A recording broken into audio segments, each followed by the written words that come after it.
سوال نمبر 10، کیا قربانی واجب ہے؟ کیا قربانی کرنا لازم ہے؟ بعض علماء اس طرف گئے ہیں کہ قربانی لازم ہے، اور بعض علماء بلکہ جمہور علماء کا کہنا ہے کہ قربانی لازم نہیں ہے۔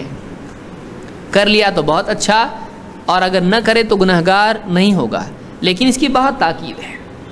جن لوگوں نے کہا کہ قربانی لازم نہیں ہے، اس سلسلے میں کیا دلائل ہیں؟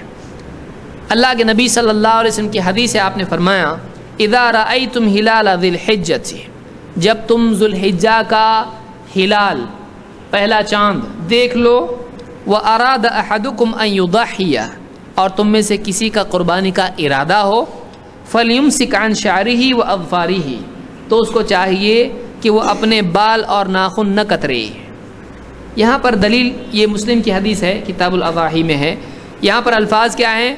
جب ذو الحجہ کا تم چاند دیکھ لو اور تم میں سے کسی کا قربانی کا ارادہ ہو، تو اللہ کے نبی صلی اللہ علیہ وسلم نے فلاں کے ارادے سے اس کو جوڑا ہے۔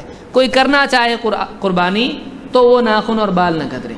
تو یہاں پر یہ نہیں کہا کہ لازم ہے، یہ ایسا نہیں ہوگا کہ جب رمضان کا مہینہ آئے اور تم میں سے کوئی روزے رکھنا چاہے، کیا ایسا ہوگا؟ نہیں، کیونکہ قرآن میں آیا اور حدیث میں بھی آیا کہ رمضان آئے تو روزے کیا ہیں؟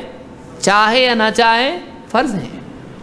اگر قربانی کا ایسا معاملہ ہوتا کہ چاہے نہ چاہے وہ تو فرض ہیں، تو آپ ایسا نہیں کرتے، آپ ایسا نہیں کہتے کہ تم میں سے کوئی قربانی کا ارادہ رکھتا ہو، بلکہ آپ یوں کہتے کہ جو بھی جس پر بھی قربانی فرض ہے اس کو ایسا کرنا چاہیے۔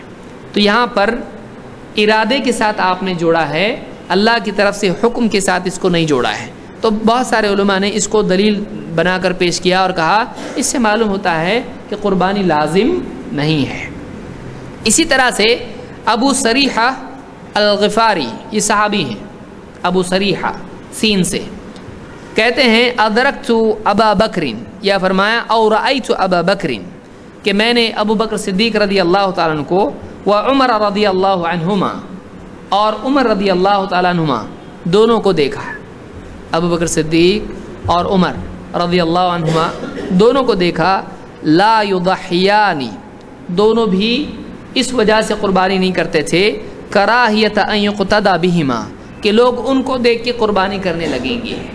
یہ بھی پابندی سے کرتے ہیں تو لوگ بھی پابندی سے کریں گے، اس لیے کبھی وہ قربانی نہیں بھی کرتے تھے، تاکہ لوگوں کو معلوم ہو کہ قربانی نہیں بھی کر سکتے ہیں۔ تو کبھی کبھی ایسا ہوتا ہے کہ کوئی چیز لوگ فرض سمجھ لیتے ہیں، تو بعض اوقات علماء کو ایسا کرنا پڑتا ہے کہ اس کو چھوڑ کے بھی بتانا پڑتا ہے کہ یہ نہیں بھی کیے تو آدمی گنہگار نہیں ہوتا ہے۔ بعض اوقات ایک چیز جیسے لوگ لازم سمجھنے لگتے ہیں، تو ایسی صورت میں بعض اہل علم کبھی کبھار اس کو چھوڑ بھی دیتے ہیں، تاکہ لوگوں کو معلوم ہو کہ ہاں دیکھو انہوں نے چھوڑا، اگر یہ فرض ہوتا تو کبھی چھوڑتے نہیں۔ اس کو امام البیہقی نے روایت کیا ہے اور اس کی سند صحیح ہے۔ اس سے معلوم ہوا کہ کبھی کبھار ابو بکر صدیق اور عمر رضی اللہ تعالیٰ عنہما قربانی نہیں بھی کرتے تھے۔ تو اس سے یہ ثابت ہوتا اگر وہ واجب ہوتی یا فرض ہوتی تو کبھی چھوڑتے نہیں چھوڑتے۔ یہاں کوئی کہہ سکتا ہے کہ ہو سکتا ہے ان کے پاس مال نہ ہو، اس لیے کہ وہ عام طور سے خرچ کر دیا کرتے تھے اور بہت ہی فقر و فاقے میں جیتے تھے۔ تو یہاں پر وجہ یہ نہیں بتائی گئی کہ وہ مال نہیں تھا، وجہ یہ بتائی گئی کہ کہیں لوگ ان کو دیکھ کے یہ کرنے نہ لگے کہ یہ کرتے ہیں تو ہم بھی کریں گے، وہ اس وجہ سے چھوڑتے تھے، نہ یہ کہ ان کے پاس مال نہیں تھا۔